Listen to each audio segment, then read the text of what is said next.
క్రీస్తునందు మాకు అత్యంత ప్రియులైన దేవుని పిల్లలైన మీ అందరికీ ఈ ఉదయకాలపు శుభాలు వందనములు తెలియజేసుకుంటూ, కృపగల దేవుడు మనందరి జీవితాలలో అనుగ్రహించిన ఈ నూతనమైన దినమును బట్టి ప్రభుని గణపరుస్తూ మిమ్మల్ని అందరినీ కూడా నేటి దిన వాక్య ప్రత్యక్షత కొరకు ప్రేమతో ఆహ్వానాన్ని తెలియజేస్తూ ఉన్నాను. రండి, పరిశుద్ధ గ్రంథమైన బైబిల్ నుండి యోహాను సువార్త 20వ అధ్యాయము 29వ వచన భాగములో ఉన్న లేఖన భాగాన్ని మనం చదువుదాం. యేసు, నీవు నన్ను చూచి నమ్మితివి, చూడక నమ్మిన వారు ధన్యులని అతనితో చెప్పాను. ప్రభునందు ప్రియ దేవుని బిడ్డలారా, యోహాను సువార్త 20వ అధ్యాయము 29వ వచనములో మరి ఈ యొక్క మాట అపోస్తుడైనటువంటి తోమాకు చెప్పినటువంటి మాటలుగా మనం చూస్తూ ఉన్నాం.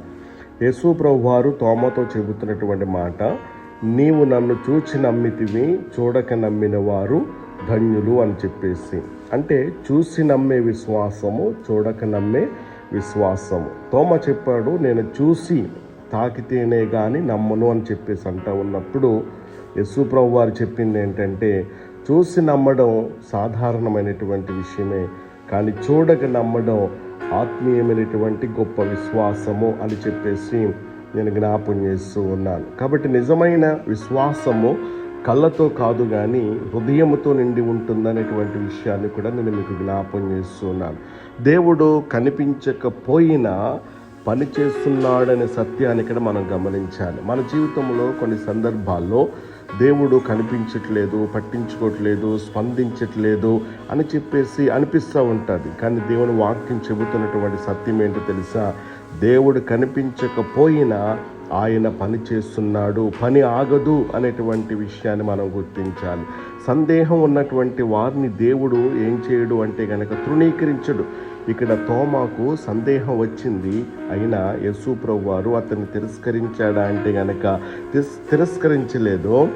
మరి దేవుని యొక్క వాక్యంలో మనం చదువుతూ ఉన్నప్పుడు, రా వచ్చి చూసి నన్ను తాకు అని చెప్పేసి అంటా ఉన్నారు. కాబట్టి సందేహం అనేది పాపం కాదు, కానీ సందేహంలోనే ఉండిపోవడం అనేది చాలా ప్రమాదకరమైనటువంటి విషయాన్ని నేను మీకు జ్ఞాపం చేస్తూ ఉన్నాను. ఇక ధన్యులు ఎవరు అంటే కనుక యేసు ప్రభువు చెప్పినటువంటి మాట, చూడక నమ్మిన వారు ధన్యులు.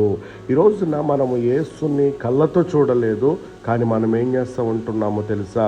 విశ్వసిస్తూ ఉన్నాం. కాబట్టి విశ్వసిస్తున్నటువంటి నీవు దేవుని దృష్టిలో ధన్యుడివి అనేటువంటి విషయాన్ని నేను మీకు జ్ఞాపం చేస్తూ ఉన్నాను. విశ్వాసం ఆశీర్వాదానికి ద్వారం. చూడక నమ్మినటువంటి వారికి దేవుడు ప్రత్యేకమైనటువంటి ఆశీర్వాదం ఇస్తాడు. ఎందుకో తెలుసా?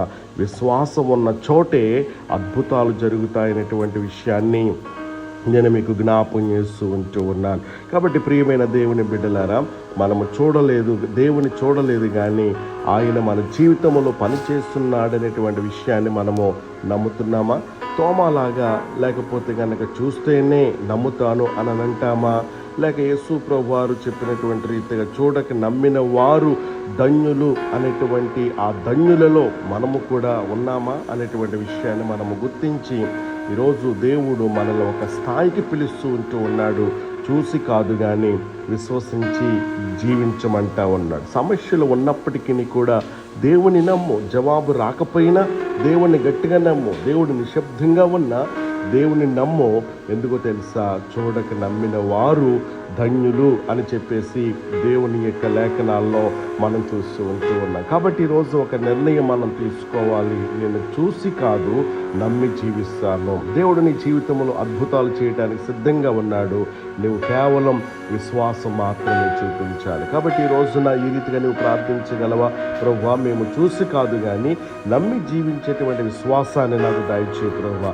నాలో ఉన్న సందేహాలను తొలగించి మా జీవితాలలో నీ గొప్ప మహిమ కనబడేలా చేయి ప్రభువా అని చెప్పేసి నువ్వు ప్రార్థించగలిగినట్లయితే దేవుని నుండి అద్భుతమైనటువంటి కార్యాలు నువ్వు చూడగలవు. అలాంటి గొప్ప కార్యాలు పరిశుద్ధాత్మ దేవుడు ఈ దినాన మనందరి జీవితంలో అనుగ్రహించును గాక. ఆమేన్.